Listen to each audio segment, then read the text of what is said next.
Hello my friends and welcome back to my channel, Joyful Jessie. If you are new here, I am Jessie. In today's video, I am going to be sharing with you guys what are some of my must-have things when recovering and healing from a DNC. So make sure to stick around and watch.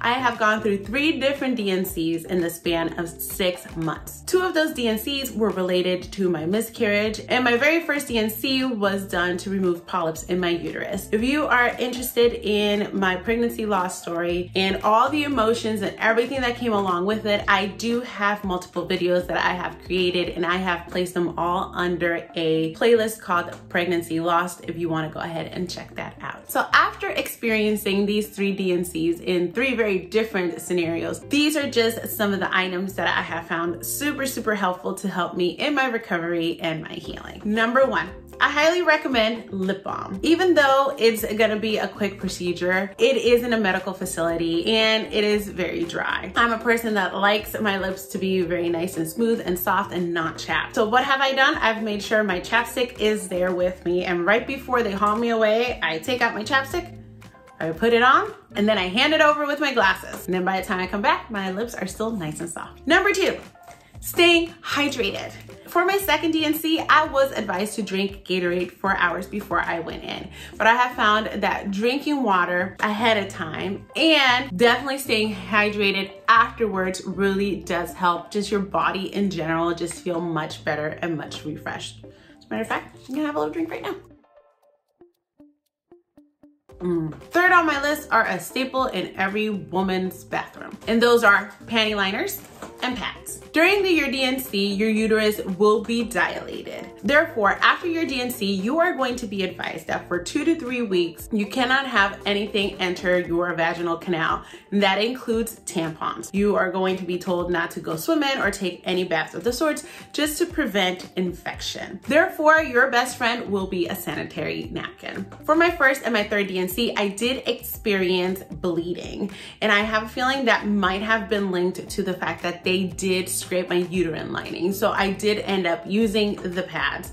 For my second DNC, however, they did use a suction method. And for that one, I didn't have a lot of bleeding. I just experienced some spotting, hence the need of the panty liner. Along those lines comes my 4th item on the list, and that is probiotics. In my particular case, I like to use the Garden of Life Probiotics Vaginal Care one just because it helps with maintaining your pH balance. When you have this DNC done, something that you need to know is that they sterilize your entire area. That is going to kill some good bacteria as well. And for my second DNC, I was told that I was also given an antibiotic and was advised to take a probiotic or eat some probiotic yogurt, which was good news to me because I was already taking my probiotic. But I highly recommend this. This is really good. It helps you keep that nice balance all throughout your body. Number 5 is some sort of pain medication like ibuprofen. All 3 times I have been prescribed ibuprofen for pain medication, and my doctor has always given me the 600 milligrams. It just helps with your cramping, probably from when your uterus is contracting back into its shape. Number 6 is a stool softener. Yes, my friends, a stool softener. You might not need it. For my first one, I wasn't really bothered. For my second one, I was advised to take stool softener and I didn't listen. I was not constipated, but I did experience some discomfort. Now, for my third DNC, I was also having a laparoscopic surgery, and it was just a whole thing. And this was absolutely essential for that. I think I'm gonna make a video about things that you need to have for a laparoscopic surgery. My doctor had recommended Colace, so that's what I took after I had my third DNC. And number 7, last but not least, some sort of journal or devotion.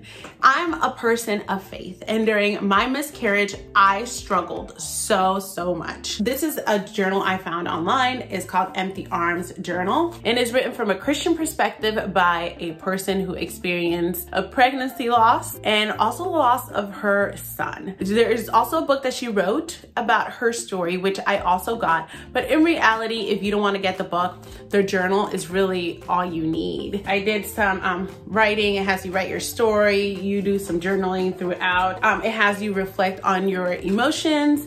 It has you like talk about your feelings. She gives a little bit about like the things that she went through and some breathing exercises, some thinking exercises. There is scripture in here as well where it says lingering in the light. It has scripture and then it has you think about the scripture, underline things that really stand out to you. And then after that, you usually do some sort of a reflection with it.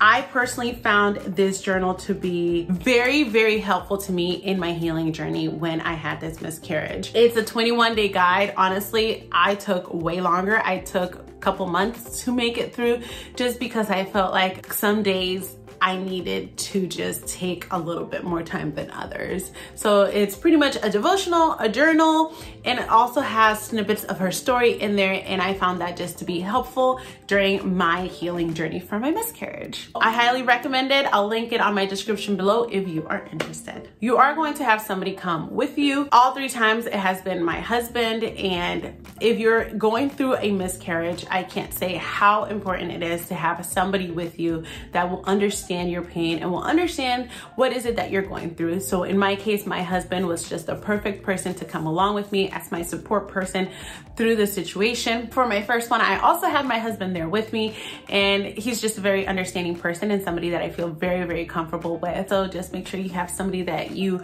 trust and that you feel comfortable around. Well, that's it for today, my friends. I hope that you have found this list of tips and must-haves helpful. If you have, please go ahead and give this video a thumbs up. And if you have not yet subscribed to my channel, I encourage you to go ahead and explore my channel. And if you enjoy the content, go ahead and subscribe. Thank you so much for watching. I'll see you next time. Bye.